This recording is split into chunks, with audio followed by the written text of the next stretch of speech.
The reality is that people sometimes just get dismobile or they just don't want to move. Maybe it's family, maybe it's stability for kids, and there's a lot of factors. I look at this as the transport network. If you look at the train tracks in the Mm. city, there's so many train tracks, so many Sure trains. too. You go out of the city, as you go rurality, the train tracks end. A health service, there's lesser services as you go out of the city. And then as a health leader, you have to understand that that patient sitting in Swan Hill has already a disparity in access compared to the patient sitting in St. Kilda. And I used to think open door policy was the best door policy, right? Like, Mm. because you want to be open to our people and things like that. But in practicality, I've learned half and half is better, because if you keep an open door policy, you'll be disturbed constantly. I like building people, building teams, building services, and that keeps me going. And so I said, give me a chance to fail. It's Yeah, okay yeah. to fail. I'm not worried about it. If I fail, I'll say, okay, I failed. Forgive me. Dr. Rex, welcome to the show. It's an absolute privilege to have you. How are you? No, good. Thank you. Thanks for having me, Jeff. Long No, time to you. I think we met for so many 2 years, 3 years ago in the was was it the RACGP? Yeah, I RACGP. think it was the RSCGP GP22. I think it was. Yeah, yeah, yeah. It was a couple years ago back in Melbourne. Yeah, I was just getting started in things, but it was good to know of you and good to know of the work that you've been doing, and then further on, we'll continue to work together. Yeah, it was funny because back then we were talking about, oh, I visited this place called Swan Hill, and you're like, oh, I work in Swan Hill, and I'm like, it was at the end of the world. I remember just flying to Melbourne and hiring a car, and then driving to Swan Hill, and it was a beautiful drive, but definitely a long, long drive there. How long have you been in Swan Hill? So just over 5 years now. I moved to Swanhill in 2019. Was previously working in Sydney, and I obviously was looking for career progression. There were a lot of positions here in rural, regional Victoria, and for me, it was the commute in Sydney was getting to me, because Sydney is my first love. First I moved to Sydney first, so I know everyone there, know all the shops there. See, sometimes very biased to be there, but after a while, moving working there, the traffic was getting to me. Nah, the traffic, look, the one positive I guess about Sydney is the weather. Like Melbourne, I could not, every time I go to Melbourne, it's raining. So I don't know if it's my fault or if it's, I don't know what, just the weather gods, unfortunately. But yeah, I think the traffic here is really bad in Sydney, definitely.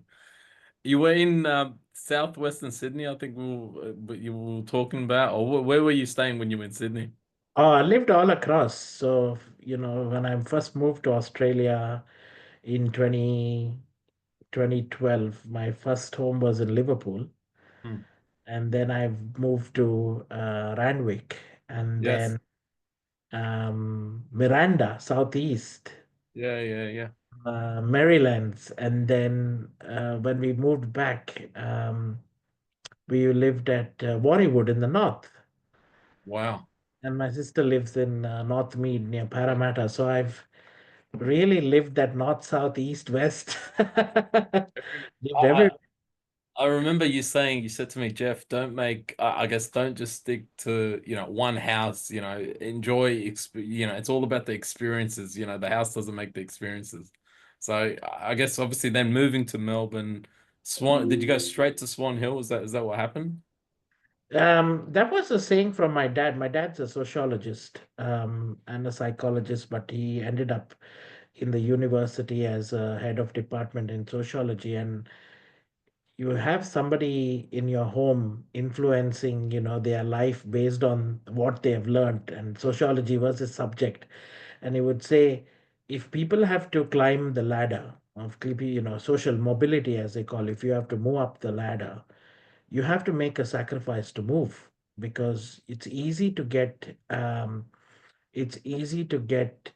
emotional to a house, The but how emotion. this yeah, emotional too, saying this is my land, this is my house and things, but nothing is permanent. You know, you are born alone, you die alone. You come from ashes, go to ashes. So um, the reality is that people sometimes just get um, dismobile, or they just don't want to move. Maybe it's family, maybe it's stability for kids, and there's a lot of factors as you age. But you don't have to move every year, but you might have to think, if there's an opportunity that uses your skill set, progresses you, then it's the right thing to move and make a change. So that kind of learnings, he said, no, if you don't, because he also moved from the village to the city, and he made, obviously in India, he became a professor, and most of his brothers and sisters who did not move, they actually did not progress. The ones who moved to tier two cities, some of his brothers that moved to Mumbai, he himself moving to Mangalore, which is a tier two city. The ones that he moved, they progressed in life. They had better living, better housing, better opportunities. So that kind of those words still instill in me that don't be emotional. You can make a home. A family is where your home is. It's not a building. Don't get emotional to the land. And so move where you want to thrive, where you have opportunity. So that's those values are still very strong in me. And I even tell other people, well, you don't like things at some place, make a change, move, right? There's no point of complaining about it. 100%, 100%. I think people get too stagnant into a routine and then it just becomes fear of change. So you're absolutely right. Like, if something's not working, you have to change it. So that's really good. You touched on your father. I would love to talk about, your earlier days and kind of shaping your experience and wanting to, and why you wanted to become a doctor. Everyone has, I guess, different responses. So I'd love to hear it from you in terms of, what shaped you to wanting to go down the healthcare route.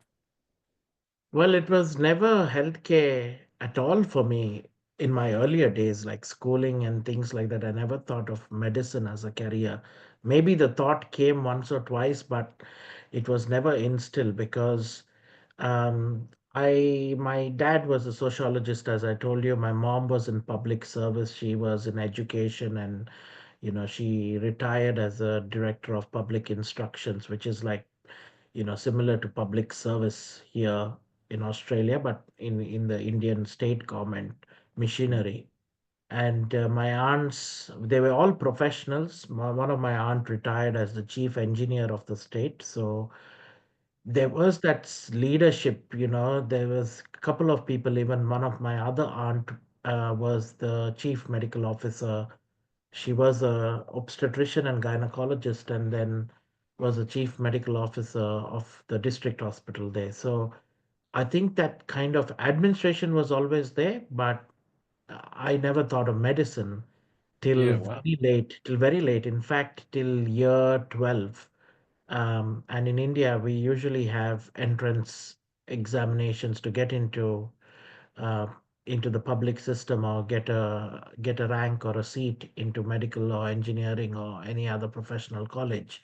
And in fact, my um, at one point I was thinking I might get into civil engineering or construction or something like that. Never thought of medicine. But what what happened was, during that period of finishing 12th grade and before the ranks came out of where you can get into, my mom had a hernia surgery, and she was just admitted. It was a small surgery. It was probably, she was in hospital for 3 days, and I was in the hospital with her. And just that some impact, that the impact of how the surgeon came in, said, looked at her. She went in for surgery for a couple of hours, came back another couple of days in the hospital. I don't know, it just changed my direction for some reason. And to to some extent, I had a good medical rank coming out of those entrance exams, and it's just one plus one. I just took it up without thinking what it was, what's life going to be. I never thought about it. Went into medicine. It was good, it was quite medicine is quite not an easy subject in year one, especially when the load increases when you study anatomy, physiology, and things. So the amount of volume you study is quite a bit. And then, yeah, finished my medicine there, worked a year and a bit in a private hospital, not for profit hospital. And then my dad said, "Oh, do you want to consider going to the US or Australia?" And a lot of his colleagues' children had gone to the US through by doing Masters of Public Health, by doing a master's degree there. So enrolling in a master's degree and then going to the US, either doing their masters in engineering or masters of medicine. Little did I know that in Australia, so I thought, you know what, I'm going to apply for Master of Public Health. He said he's got $20,000 from his retirement, so he's going to give me $20,000. Um, he's going to pay the fees of the first semester. Let me be. Uh, It's like, here you go, little duckling, go to the one. That's awesome. So I did apply to the US for Masters of Public Health, and then I applied to a couple of UNSW, USID, and UWS Western Sydney. Little did I know at that point of time that in Australia, overseas students means you click and you get get an admission the next day. The Yeah, US one took a bit of time, but I got the Masters of Public Health um, entrance here in University of Western Sydney that came within a week. And I yeah. was like, when you're there, you're like, yes, I got in. You don't know how the process is then, You're but you're like, celebrating, you're throwing a party, and the family's you all know, happy. celebrating, all your colleagues are, there, and you're saying, oh, look, goodbye, guys, I'm leaving the country. That was, See ya never. I'll see. That's it, gone. But it was uh, a different story when you got here. yeah, yeah, correct. And then it was a big change to kind of find yourself in the country and then realize you got to get through the medical council exams here whilst navigating your public health. The first semester was a bit tough because it was a big change to how education is done in India versus here. So a big learning curve in, how to read, how to study, how to write your assignments. But we learned pretty well. I mean, there was a lot of help from the university's library and things like that. And I was fortunate that in the first year itself, I got a research position at University of Western Sydney. And in fact, the research position was doing nursing research. Yeah, So I wow. learned, that the things that you do, shape everything to the end. Like I look back now and say, whatever I did had some way put me on a pathway to what I'm doing now. Little did Yeah, I imagine. Um, and so that was pretty rewarding because it paid really well. It actually paid for the next semester, so I didn't have to worry a lot about finding alternate work. It was quite a lucrative number of hours to do some casual work for the university, but also learn Australia's health system, what's nursing safety like, patient safety like, what's medication safety. Something that I wouldn't have learned if I had just got my first role here as a medical practitioner. So learning those system science of what works, what doesn't work, does the double checking among nurses work, why it doesn't work sometimes, why does it work, interruptions, a nurse wearing a jacket, a high vis jacket and providing medication so that they're not disturbed by other people because there are some high risk medications. You want to make sure they are the right dose, the right thing, because the patients that we have in Australia, many of them have 18 to 20 medications sometimes. Polypharmacy is big here. So we would just want to make sure. So learning that, engaging with clinical staff, but in a different role as a research intern. I had a research fellow, who was a nurse by training, who had completed his PhD in Australia and was doing a lot of medication safety science. I worked in a big research team. There was some dental research projects going on within the unit. So learning from all these different people from different walks of life. Um, Transpired to getting, and sooner or later, a couple of years down the track, I got my master's degree, but I also cracked my Australian Medical Council exams in the next 2 years. How was that? How was the exam? Because I get mixed reviews and mixed responses around the exam itself. I think the first part was pretty reasonable. It was general questions, and it took me around two and a half, around 3 months to gather all the information and then start studying for it.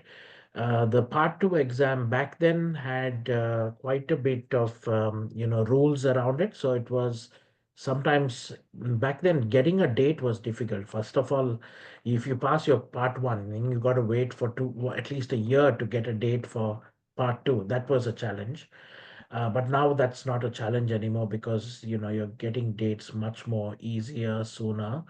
The other aspect was they have really now, I think they've done some benchmarking and things like that, and they've made the pass criteria a bit more friendly. Or there used to be mandatory stations then, so if you don't get all three obstetric, or if you don't get all three pediatric stations, or don't get at least one right, um, you would fail the examination. So if you have some weaknesses in some certain specialty, it would be difficult to get through. But now I think there's a lot of changes that's happened recently. I've not looked into it, but I do know candidates are getting in much more easier. And then over the years, with media, with social media, people are talking about how the exam is, how to expect, prepare. We didn't have all of that. Yeah. 10, Right. 10 15 years ago, you had to call up a person and ask them how was the exam, what did they ask, those kind of Ask things. about after the exam, or how was it? Well, what did you what did you write for this answer? Yeah, yeah. Absolutely. And then after they get the results, did they actually pass all their stations, or which one did they fail? There was no feedback.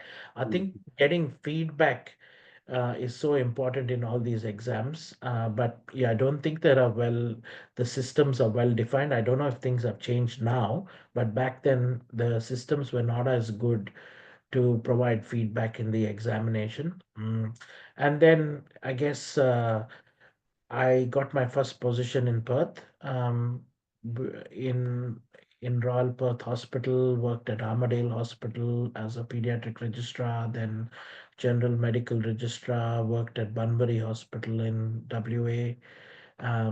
Yeah, met my wife, um, and 3 years down the line, it was even the move from medicine to medical administration was also a very interesting one. I was just not yet decided of what to do, and the head of unit in the ward rounds, he said, "Rex, what are you going to do next year?" And I said, "Oh, um, yeah, I'm thinking to get into physician training." And then he said, "Rex, you're good with people, you're good at organizing things. Have you considered medical administration as a subspecialty in training?" I had not known. That day I went home and actually opened up the website of the College of Medical Administrators and actually saw, whoa, this is really a career pathway. Mm, This is, mm. oh, this is, there's formal training here as a specialty. You train in a leadership role and you get a fellowship, and you learn the science of the system. You learn a lot of things around healthcare, plus obviously scientific knowledge around the profession as well. um, and I thought, maybe this is everything that I've done in my life. I had done, after my public health, I had done a master's of health management, and one of the requirements of doing a fellowship in medical administrators was to complete a master's of health administration. I was like, whoa, I've already completed this, so something must have aligned, and That's maybe a it lot. was the destined pathway to get into medical administration after medicine. So yeah. Take me back to while working in the rural areas. How was that? How did you find that? You said you were working in Perth, other rural areas. Obviously, you ended up in Swan Hill, very rural. But tell me when you were working in those areas, how was it? What did you find that was lacking in those areas? What do you think the system was doing right in those areas? I think I had a rotation in Kalgoorlie through the Royal Perth Hospital network. And Kalgoorlie was, 6 hours away from Perth. It's a mining town, a small regional hospital. The team was very united. Like the work environment, the culture was just fantastic. They were just, I mean, I can tell you that from emergency department, it was a very family feeling. It was a very welcoming rotation. Um, and in the bigger city hospitals, sometimes you're there, you don't connect so well with the clinicians, but in a smaller hospital, it's very easy to connect because they are the same faces you see every day, and that's it, right? Like it has to be like a family bond. So my experiences there were really good. Some of the consultants that I work with are still lifelong friends to date. Like, I still sometimes call them up and say, how are you? So there's fond memories of that experience. So, and then later on, I worked at Bunbury Hospital again. It was just fantastic set of clinicians, the junior doctor group that was there. Some of them were employed by the health services, some of them were employed by rotating hospitals. We had difficulties, like all these hospitals face a lot of, patient transfer. Most of the challenges come to the care of the patient exceeds the capability and capacity of the hospital. That's where the challenge comes for, because you don't have a cardiothoracic surgeon in Kalgoorlie, you don't have those subspecialties there. So it's when the care exceeds the capability, and then when you ask for a transfer, sometimes not every time, but sometimes you do find system issues, like bed blocks in the bigger hospital, your patients awaiting transfer. Those tend to be the challenges, but the skill set of the clinicians in the periphery are just fantastic because they have to deal with adversities every day. So you Yeah. actually train to be your skill set that you learn in the peripheries is very hands-on. It's very hands-on because you're it and your boss is it, like on the phone. So there's two people to work Well, with. you're making such an impact, and like you said, you are the ones. There's no one else, Yeah, especially in that rural town where so many depend on you. So yeah. yeah. How was it when obviously you gained all that experience and then moving to now managing and working in Swan Hill? How was that transition? Obviously now, obviously going down that path of management and governance. I think my first role in medical leadership was as deputy director at Manly and Monavale hospitals in Sydney. And it was quite a difficult time because Manly and Monavale Hospital at that time, as you know, were closing down to get into the new Northern Beaches Hospital. Mm. So, um, and I had the pleasure to work with a fantastic medical director who mentored me, nurtured me. My first role in leadership, told me about her different situations in her career, and you learn from those situations. You learn from she dealt with a doctor that was difficult, or doctor had issues with their surgery, or some doctor had difficult with their profession.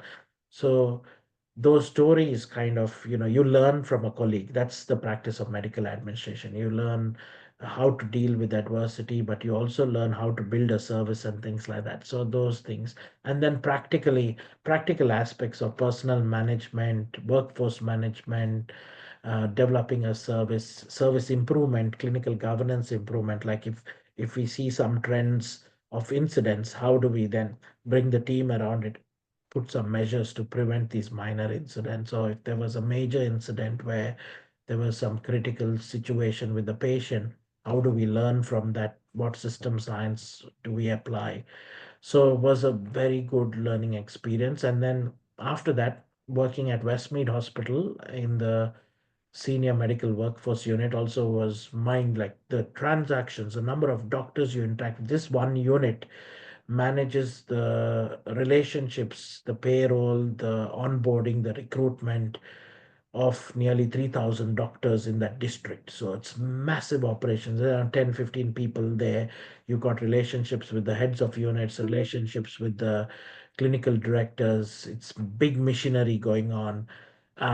So looking at that scale also, right? So I had the best of both worlds. I The had rural town, rural yeah, there's no other, district hospital, yeah. and then this massive quaternary tertiary hospital where everything's busy, everything's run and fly, and It is, and big campuses. So you go from campus to campus for a meeting. You've got something going on. Medical administration has to get involved. Some situation in some doctors, there was some accreditation issues in one of the subspecialties. So the whole medical workforce unit got around it. What are the problems? What are the challenges? How do we fix this problem? Because it's a matter of reputation. How do we get this back? So, so all these things, like no day was same. Ever- Every day Yeah. had some new thing come across you, and then this decision making process, and then making sure you track on, the urgent things you address straight away, and then you've got time to build and thing, and then helping another a service. We had rheumatology that required some additional capacity building, some additional clinics. So how do we get someone dermatologists? They, even in the city, you have shortages of public sector dermatologists. How do you hire them? Do you get overseas, get them supervision, all those aspects? So you learn all these things on the go, and then, obviously some of your practice then kicks in, the theory that you learn through management science, some practical workshops. You learn from, CPD points, you learn from professional reflection. You phone a friend, ask them, what do you do? Or what would you do? Or send an email to 10 of medical directors and say, hey, they've got this challenge. Keep it confidential, but how would you tackle it? So there's a lot of that collegiality, peer review practice that we practice as medical administrators because we are very few in number. You don't need a medical director, 10 medical directors for hospital. You just need one. So there's, hardly 400, 450 of us who are qualified medical administrators through the College of Medical Administration, that are in the country. But that doesn't say that you can't be a medical leader without the qualification, because once you're in the health system, you learn through experience as well. So there are a lot of doctors out there who are, worked in a specialty. They've then become directors, learned on the job. So but I do think that having that fellowship and that training gives you a bit of edge, because you formally theoretically go through all these problems. You go through what a spreadsheet is, you go through what a budget thing is, you go through line by line, you know what the problems could, the macro and the micro. So there's a lot of good effort in getting this specialist training, which helps you. That becomes the science. And then your personality drives the practicality behind it. How do you can push it towards and be agile in the way you think. So yeah, and then Swan Hill 5 years ago, um, was, when I moved to Swan Hill, it was a hospital that lacked medical workforce. It had a primary health center that had just started because of market failure, and over time, it's now become the biggest and the largest now of the general practice in town that's delivering primary care. In the hospital, we provide acute care. So we're very different in the way health services are. The practice is a mixed billing private practice. It's a private entity, and the hospital manages the practice, but we want to run it sustainably. Often they say, if you're in public hands, you're not so thing. But I have a drive that I want to make sure that I show an example that, public sectors can run private practices really well if we have, consistency in the approach that we have. We put in efforts to make sure that we are running an efficient service. We can make things possible. So, that's been the drive in Swan Hill to aid. What do you need to run a practice? You need people, right? So first is you get that talent in, work on training pathways. So that's been the mantra in Swan Hill. Let's enhance our training pathways. Then we start looking at recruitment and retention. So through the training pathways, you develop a pipeline. You're training most of your doctors who become GPs are either going to come through the hospital system, right? Or they're going to come from overseas through some qualified capability and things like that. But 95% of your doctors in general practice would have come through the hospital system and then gone into general practice. Do you feel most people are now not choosing to go down the road of general practices, like wanting to go down more of a specialist service or just want to stay in hospital? Or have you found over the last few years, obviously now in Swan Hill, that you're finding that they are wanting to move into the general practice world and stay in the general practice world? in this day and this age, I always see where the job market is. Like the way Australia's healthcare has shifted towards more chronic disease. Mm. If you search on Google today for a job as a general practitioner, how many ads you'll get? You'll get like lots of ads. But if you Yeah, search for a job as a, say, specialist cardiologist, you will get much lesser. If you right. search for jobs as a specialist anesthetist, you'll get much lesser.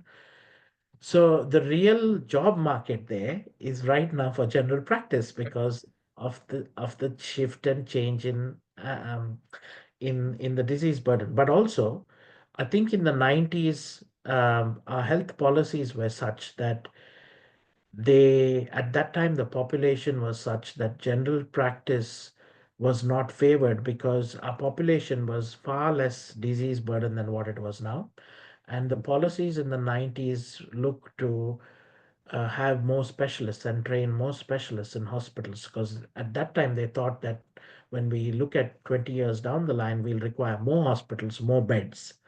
Mm, mm, But that's not really the case. We can manage now with a lot of care close to home. We can deliver a lot of care at home. And do we need more specialists? Yes, maybe in some certain specialties there might be exceptions, and some specific groups that there might be exceptions. But the reality is the general practitioner can do most of your care, can deliver most of your care through the continuum of life from birth to death, right? So um, I think that has now we've in the recent 5-10 years we've started changing our way. There's more GP training positions. There's more attractiveness for GPs to come in. We're pushing a lot of GP training. I don't know the real stats behind it, but I think there's a lot of efforts to make sure that general practice is also a viable career. Now, the other aspect of general practice and specialist practice is that often Medicare is controlled by by the federal government, so that's something that can be controlled, whereas with specialist stuff they do obviously bill Medicare and things like that, but there's no real control over that aspect of service delivery because private specialists can charge what they want or they can privately bill and things like that, but with Medicare it's controlled by the political system. So that's something that's not, we can't change that. It's our system.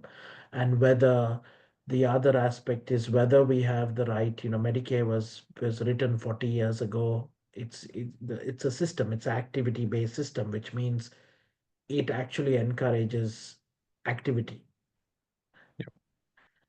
If the activity based fund, so the more activity you do, the more times you go a GP, you then have a bill around it. But with the disease burden now, we need more of chronic disease care plans, right? We need integrated team care arrangement. So the question is our macro system fit for purpose, or whether we need to sit back, get our experts back on the thing to see redesign our health system to what we are today is what I it's like even in terms of the funding around, chronic disease or disease management or health assessments.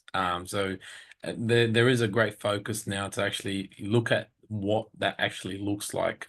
So recently, the RACGP made a submission in terms of recommendations around health assessments and broadening that age group or and the those that are eligible. So you're absolutely right. There needs to be a further focus on CDMs and health assessments. Absolutely.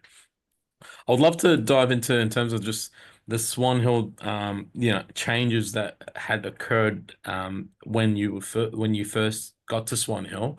Obviously, to what it is now, amazing work. Obviously, we've done some amazing things. What are some of those impactful changes that occurred since when you first started to now? And what are the decisions that drove those changes? think that I can talk to it in two elements because I support not only primary care but also acute care within the hospital. Mm. So Mm. from a primary care side point of view, it was just linking. You need workforce. You need doctors to be interested in primary care. We had a set of we already had a set of committed general practitioners who were committed to the town, committed to have spent 10, 15 years in Swan Hill. They wanted to see Swan Hill succeed. We already had university affiliations when I first went to Swan Hill. Uh, but there was that, the lack of drive to find talent. Like we often say, oh, we need doctors, but what are we doing about that? Are we putting an ad out? And then is putting ads going to help us get doctors? you know, it's that drive, and things have changed in the market so much. Like putting an ad today is not going to give you um, doctors. You might get a few applications, but you're not going to get doctors in that sense. The putting an ad out, yeah, people might be floating in. The recruitment stuff has changed drastically. It's like, with millennials, Gen Z, Gen X, the kind of media that is used is, and the media that's used, like you can put an ad on Seek, but Seek, yes, Mm. it's now obsolete. LinkedIn, Instagram, these places have become, those kind of go-to. So that there's a shift in how you advertise, how you market yourself, and, you know, face-to-face conference presences matter a lot. Mm. Yeah. So we shifted our way of thinking. We did the traditional recruitment of obviously putting ads, connecting with recruitment agencies, partnering with anyone and everyone. But we also, what we did in those first 2 years was put a Swan Hill booth in two conferences a year. And we did it only for 2 years because that was when we were struggling to find. So that's when we probably met you in 2022. So Yep. we did Akram and we did RACGP. And, when you go to these and you have doctors come through and say, oh, whoa, there's all these industry, tech kind of people. And then there's a health service there saying we're looking for staff. So you have some conversations, and some of them know, oh, I've been to Swan Hill, and we had some doctors say, well, I had my first job in Swan Hill. So build a connection with them, and we did get some leads through that. Now one or So two. I think the traditional method of recruitment and marketing and I guess what you're doing in Swan Hill, I think is just creating the why and getting that why out there. Definitely. That's what I felt when I actually met you at that conference. So it was definitely different to what everyone else was doing. So that would have definitely made an impact.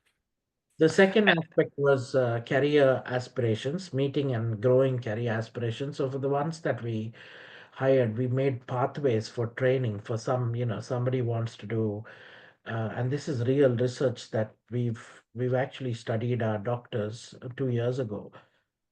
At every stage of your life, doctors also looking at having diversity of practice. Look, some of them, not everyone. Some people are happy with being in a general practice 5 days a week, but some of them want to do 2 days in the emergency department, 3 days in general practice to keep it a bit different from a day-to-day perspective.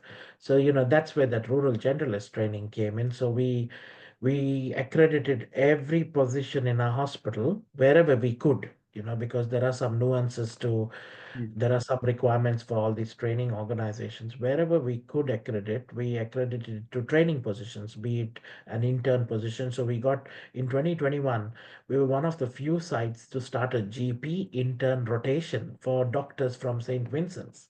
Yeah, wow. Yeah. So it was a intentional move to do that because you're not going to look at financial viability straight away from having an intern position in a private practice. But if you look at the longer tenure, you're giving that exposure and internship.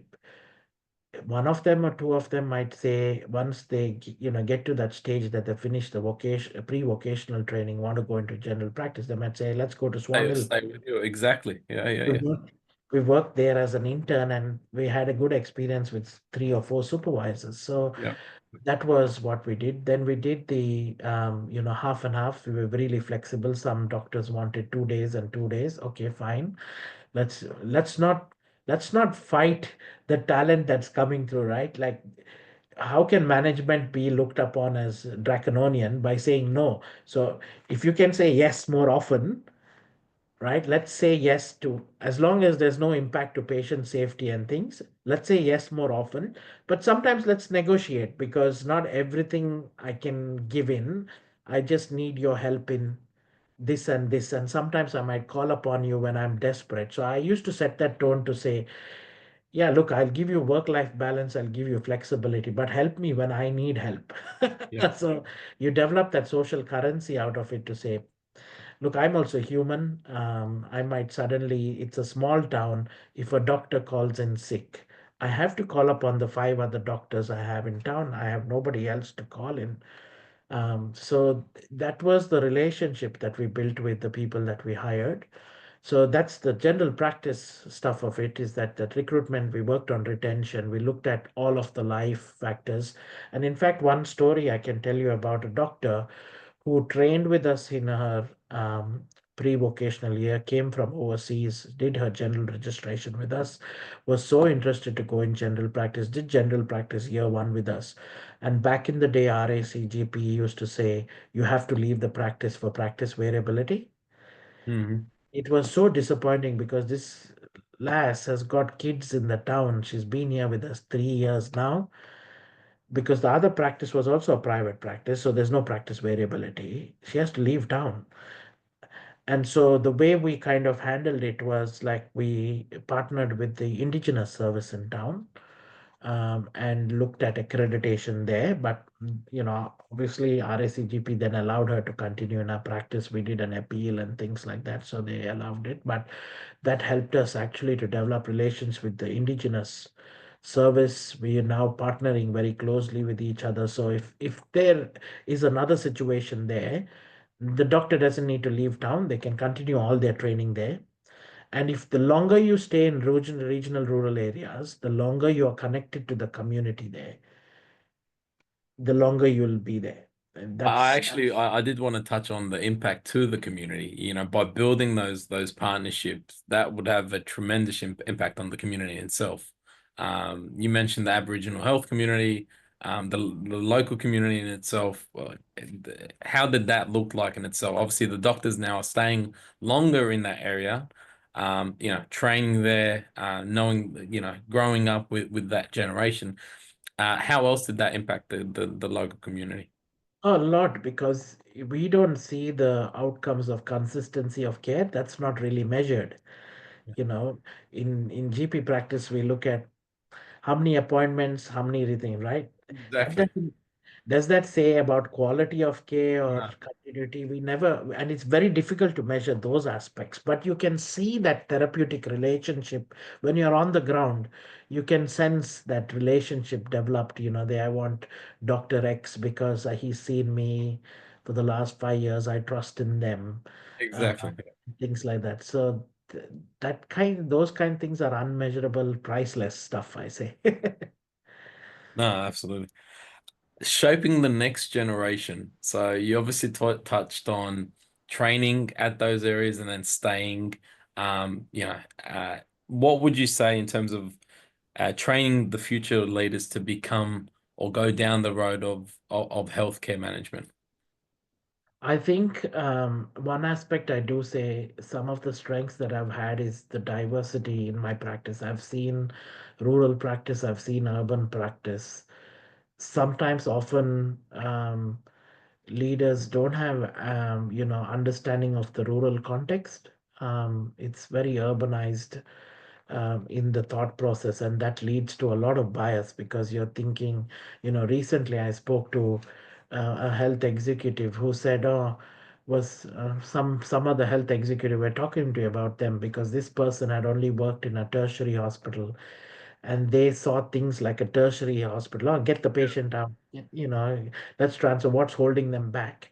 But there's so many other factors in smaller rural hospitals, like, for example, we may not have the workforce, we don't have the capability, there might be distance between the ambulance coming in, there's so many things there. So take a moment, find out what's going wrong, right? There's no harm in asking questions, but don't order us in that way, like this is how it needs to be done. So, um, it's getting that exposure so important for health leaders because you then understand the disparities that the rural have because there's a double whammy effect in healthcare in the country. So I'll tell you why. Because today, if you have a stroke, say, for example, in Melbourne, say St. Kilda, all right, and if you have a stroke in Swan Hill, now St. Kilda will probably get you to a hospital within 30 minutes. You'll get that stroke treatment and all of that, right? In Swan Hill, if you get that stroke, most of the time it goes well. We, thrombolize, the patient gets the virtual ambulance stuff and things like that. Um, but then there's a distance in travel, right? So there's that time to get into things. Yeah. Technology is effaced. You can do it much longer. You can do clot retrieval much longer and things like that. But it's still a distance and things like that. But when adversity happens, say there's a bed block and an ambulance has got 5 or 6 patients going, there's only 3 ambulances in that Swan Hill Bendigo region, right? There's the resources become lesser as you travel. I look at this as the transport network. If you look at the train tracks in the Mm. city, there's so many train tracks, so many Go train to the lines. city. Yeah, yeah, yeah, Go out absolutely. of the you go out of the city as you go rurality, the train tracks end, and then they end in Swanhill. Then after that, there's only coach service till Mildura, right?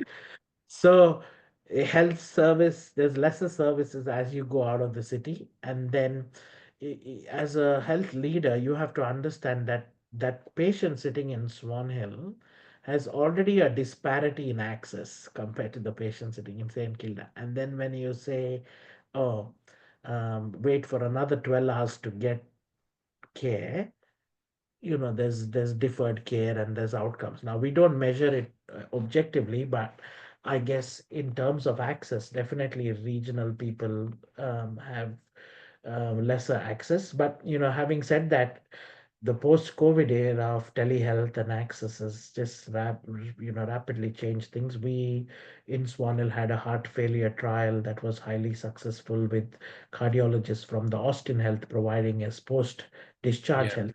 So wow, fantastic! The same outcomes to patients in the city because yeah. they got that trial. So I think we can do things differently with technology. Technology has enabled us, but again, distance is definitely a barrier to access. So definitely in terms of what you would say to the younger generation or to those that wanting to go down this road is more be adaptable, definitely experience. Don't be stagnant in just staying in one location. Go to 6 hours into Perth, experience those local communities, but then you can get the best of both worlds when you want to go down that road. Yeah. In terms of attributes of being a great leader, you touched on a few key elements, obviously people, negotiation, and being able to negotiate with people. What would you say are the three, I guess, top three elements of a great leader in healthcare?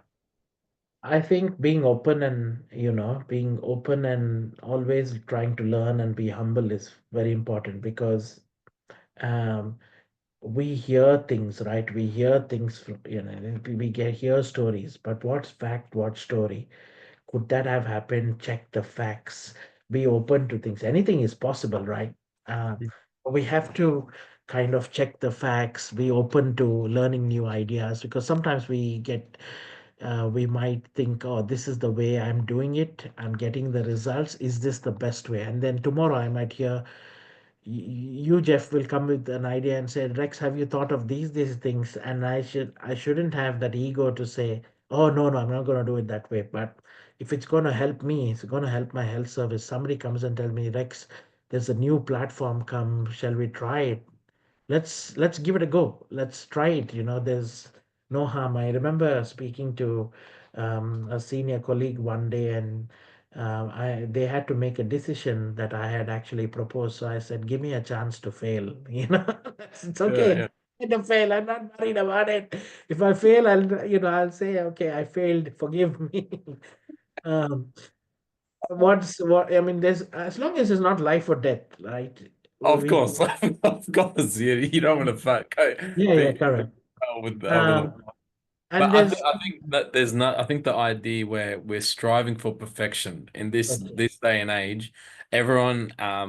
You touched on being humble.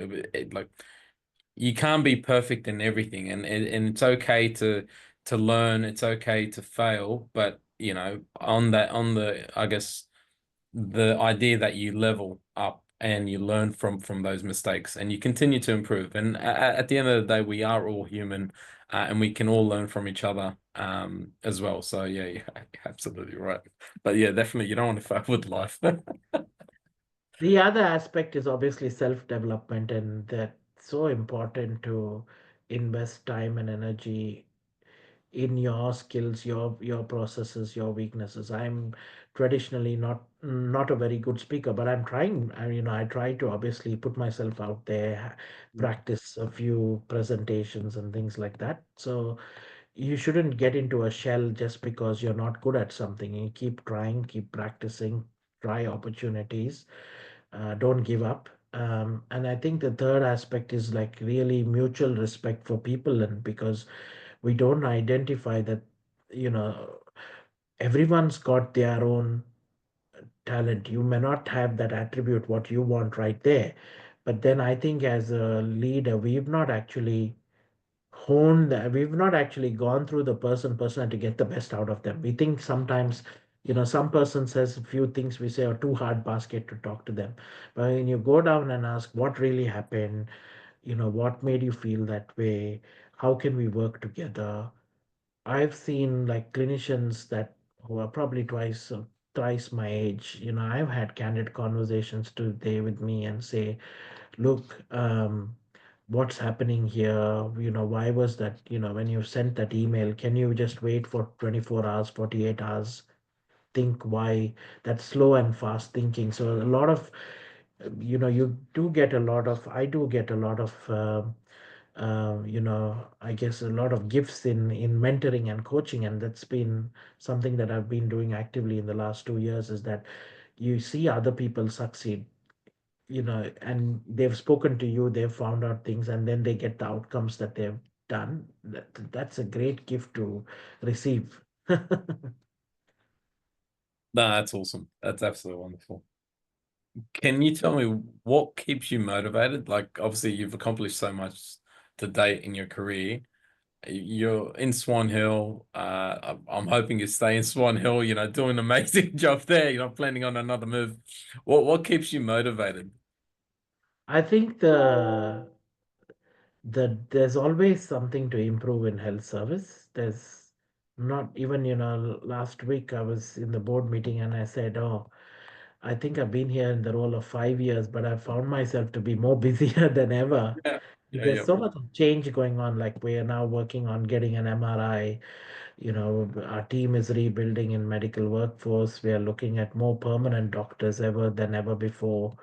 Um, but then our capability is going to increase. I'm doing a lot of regional work with a project called Connecting the Docs, which has been which been had some funding from the Department of Health. So working with other stakeholders to make sure that the doctors that we train continue to stay back in the region, and we've had some tremendous success with that. And that program is also expanding. So I keep myself, busy in things, and suddenly a colleague might say, Rex, just 2 weeks ago, somebody said he's having a clinical research kind of group, and he said he wanted to pick my brain and expertise in that. So I said, oh, that's something that I've never done before. So let me read about it and come back to you and gain some further information, because that helps me as well. Because, I've not managed big clinical trials, and he wanted some advice out of me. And I said, okay, I'll read up what are the guidelines and look at the therapeutic guidelines. They wanted to import a specific drug to trial in Australia, which has to go through the TGA and things, therapeutic goods and all of that. So there's a process to it, but at the end of the day, the process is well defined. It's just about understanding who to contact and how to get things done. And so I'm helping this other colleague offline to kind of get through this process. So I know at the end of the day that improves my kind of profile, because I have now dealt with managing importing a specific drug to the country, right? No, that's a new experience for me. Okay, when that lands in the country, I'll be really happy. So the trial keeps going. So it's Yeah. it's it's doing different things, but also improve, constantly looking at opportunities to improve. And so when I go on leave, a colleague comes to step in for me, another medical director. So last week when I was on leave, he gave me a few ideas, and he was like, "Oh, okay. So he's somebody else has seen my position in a different lens, has Mm. given me a couple of ideas on how to think. So I can use that to go back and say, okay, am I did I do the direction right? Okay, let's change our direction and look at this problem in a different way.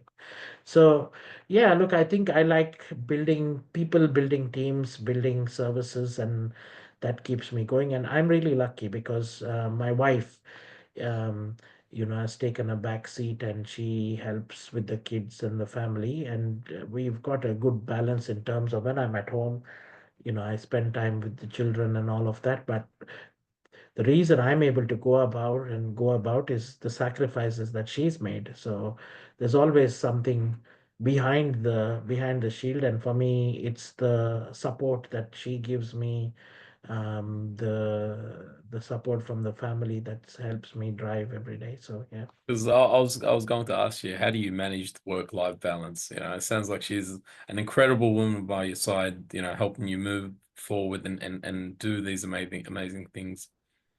I have to actively, because I'm so driven, I have to actively think of myself and slow myself down, because I think there's that executive mindset. I want a project, I want it to done, do it as soon as possible, get things done and tick that box. I think that's how my mindset works. So I have to actively sometimes just tell myself, is it urgent today or can it be done?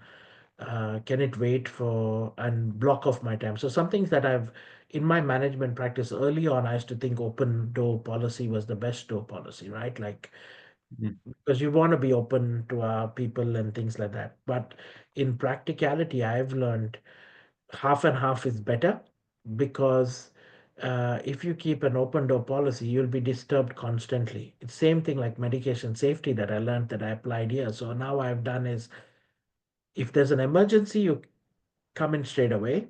But if there's time, no, I would like to block at least 2 hours of my day to be focused on some task to finish it off. That allows me to, write up a new project, or write up something new, follow up on an investigation or follow up on care, so that I have that undivided attention to certain tasks to get them done. So I've changed my style over as an early leader, and then now as a middle career person, I slowly evolving. Nah, that's awesome. That's awesome. Final thing we have here on the Behind the Practice podcast is we asked you a question to ask the next guest. So what would you like to ask the next guest we have on? We have a range of industry leaders and healthcare professionals joining us. So the question you would love to ask. I would like to ask them, what do they think are behind their success? What has led to their success? No, wonderful. Thank you very much, Dr. Rex. It's been an absolute privilege to have you on. We'll definitely catch up soon in Swan Hill, hopefully.